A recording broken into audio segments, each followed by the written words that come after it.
Even as Pakistan is desperately trying to project its Army Chief Asim Munir as a peacemaker, the reality on the ground is stark. As per Reuters, at least 20 civilians have been killed because of a brutal crackdown by Asim Munir's forces in Pakistan-occupied Kashmir. However, the local report suggests that the death toll could be 3 times higher. 3 times higher. Pakistan-occupied Kashmir bracing for a bigger showdown. The protesters have given an ultimatum to Islamabad to fulfill their demands by tonight. Take a look. Declare किए ये देखें ये जितनी भी public आपको नजर आ रही है इसको बोला जाता है कि ये सब लोग दहशतगर्द हैं। आप लोग अब मुझे देख के बताएं जरा ये आपको दहशतगर्द लगते हैं? ये नहीं, अभी एक तवील दुआ हुई है कामयाबी के लिए। ये देखें इस तरह के बुजुर्ग भी इसमें मौजूद हैं जो These visuals showing how the protests organized by civil society group Joint Awami Action Committee, JAAC, have gained strength amid internet blackout and rising anger against Asim Munir's forces. Over 70,000 people, including women, staging a peaceful sit-in at Rawalkote's Eidgah ground, undeterred by the crackdown. Also, the visible participation of children has become a crucial aspect of that unrest. At the main protest site in Rawalkote, dozens of school children held placards reading, "Pakistani forces out. Pakistani forces are killing Kashmiris. We want basic rights and food is blocked." Among the messages that were on display, food is blocked, internet is turned off, quote unquote, in further embarrassment for the Munir-led military establishment. Children openly chanted slogans seeking freedom from Pakistan's illegal occupation.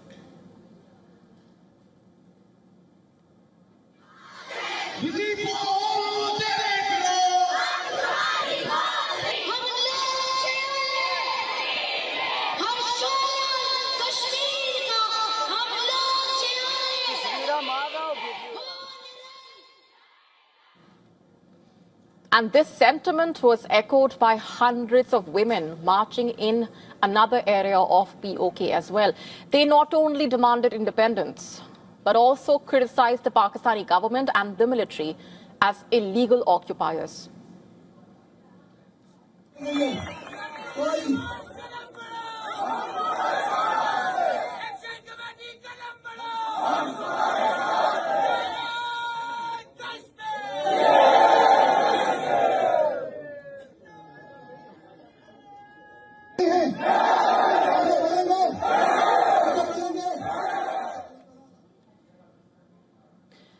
The protests have now entered the 20th day, with a shutter-down strike still in place, addressing the charged-up protesters in Rawalkote. In fact, the JAC leader recalled Pakistan military's long history of violence against Bengalis, Baloch, Pashtun communities. He has issued a major warning that over 100,000 protesters will march towards Muzaffarabad if the demands are not accepted.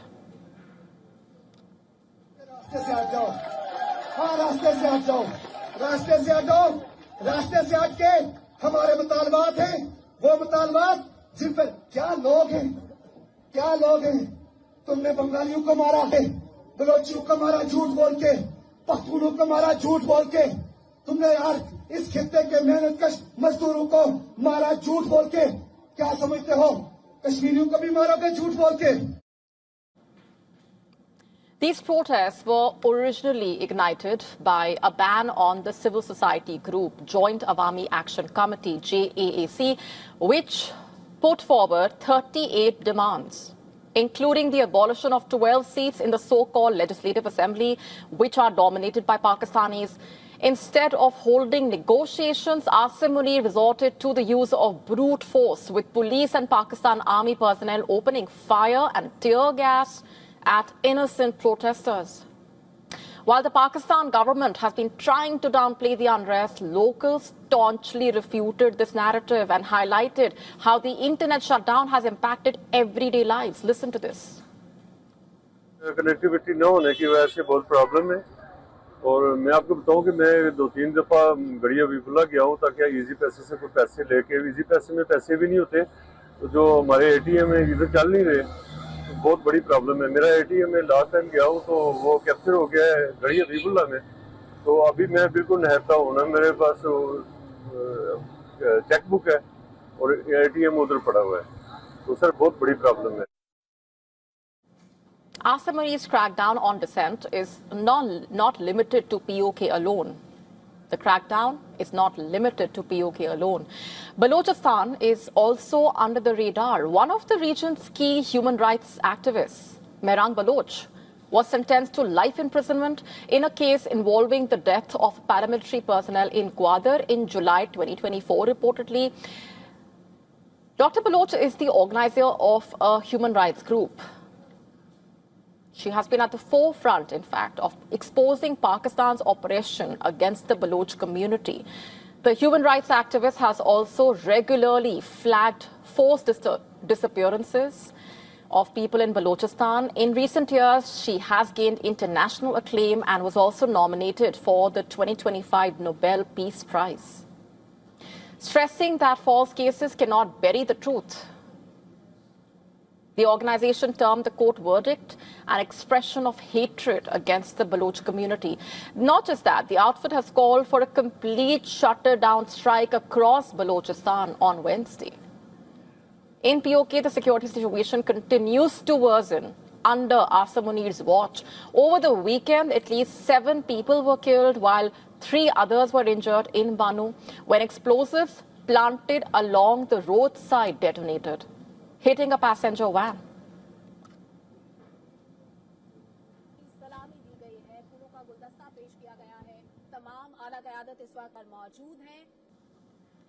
Artificial intelligence is transforming several aspects of our lives, of course, from fully automated factories, for example, to developing life-saving medicines. The benefits are, of course, immense and far-reaching.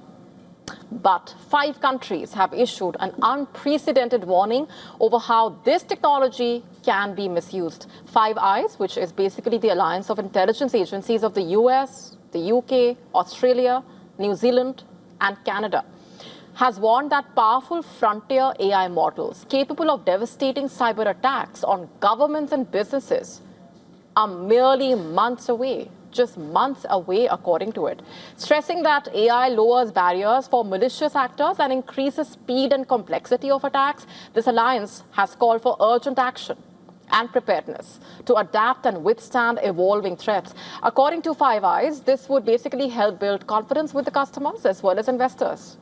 While no specific AI models or companies were mentioned, reportedly, concerns earlier have been raised over Anthropic's models. Reportedly, early this month, this firm was reportedly forced to disable access to 2 of its models. This came after the US government cited national security concerns to suspend these models for use by foreign nationals.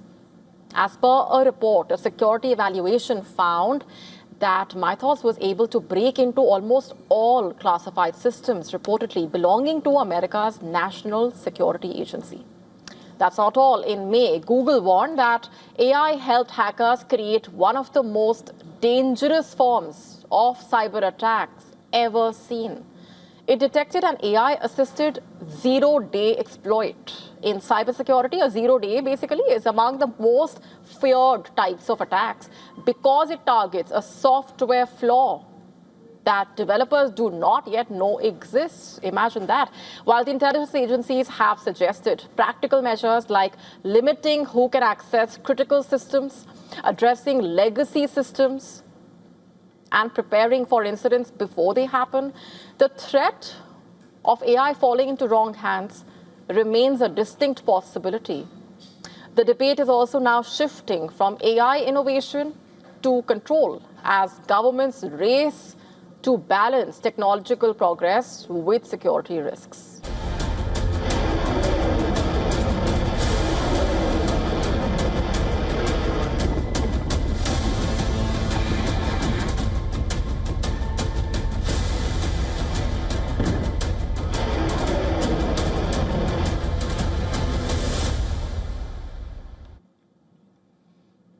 From Europe to West Asia and the Indo-Pacific, countries around the world are rapidly increasing defense spending and modernizing their arsenals as wars, regional conflicts reshape security calculations amid this global race for military preparedness. India's indigenous and jointly developed weapons platforms are attracting growing international attention.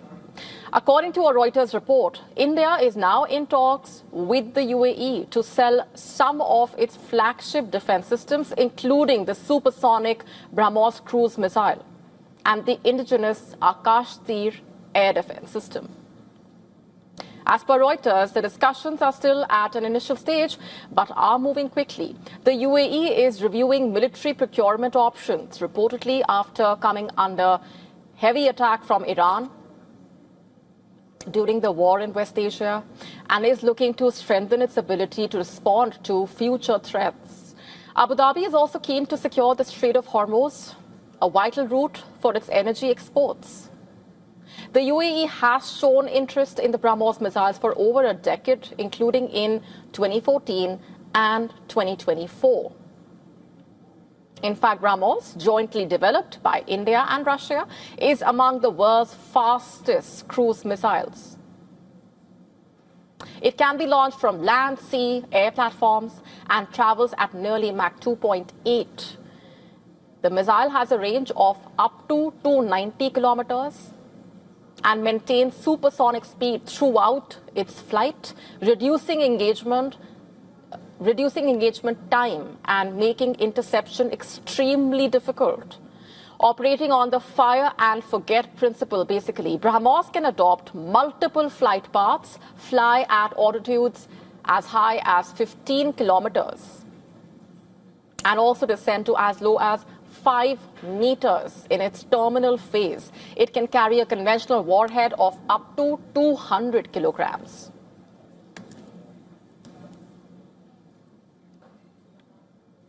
India would require Russia's approval before finalizing any BrahMos sale to the UAE because the missile is a joint venture. But Reuters reported that this is unlikely to become an obstacle given Moscow's close ties with Abu Dhabi. Last week, Russia also confirmed that work is underway on developing smaller and hypersonic versions of BrahMos. According to Reuters, the discussions also include Akash-Tir, India's fully indigenous and automated air defense control and reporting system developed by the state-run Bharat Electronics Limited. The vehicle-based system basically integrates radars, sensors and communication technologies into one operational network. It creates a real-time air picture and automates the detection, tracking and engagement of enemy aircraft, drones and missiles. The UAE reportedly already operates the US-made ballistic missile system along with THAAD and Patriot air defense systems. Defense experts say Akash-Tir would basically help integrate information from these systems to counter aerial threats.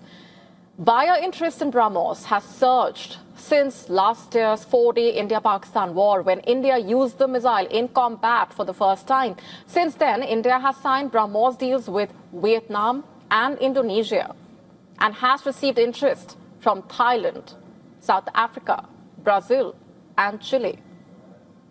The Philippines became the first foreign buyer of BrahMos in 2022, remember. To stay up to speed with the latest news, download the WION app and subscribe to our YouTube channel.